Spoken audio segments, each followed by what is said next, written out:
ये उत्क्रमित मध्य विद्यालय मठरपुरा का स्कूल है। देख लीजिए जर्जर स्थिति है, कचरा कितना है, साफ सफाई नहीं होता है। हर दिन किसी दिन भी साफ सफाई नहीं होता है। पानी कितना हो रहा है देख लीजिए, थोड़ा सा पानी होने के कारण कितना पानी लग गया है और कचरा कितना है देख लीजिए आप।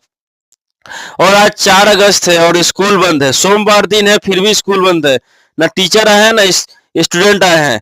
देख लीजिए यार इसका हालत कितना दयनीय है।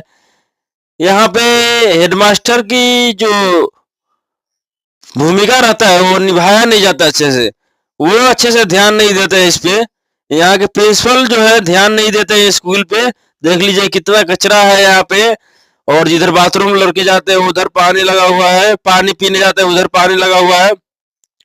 डेंगू मलेरिया फैलेगा यहाँ से जब कचरा है तो यहाँ पे।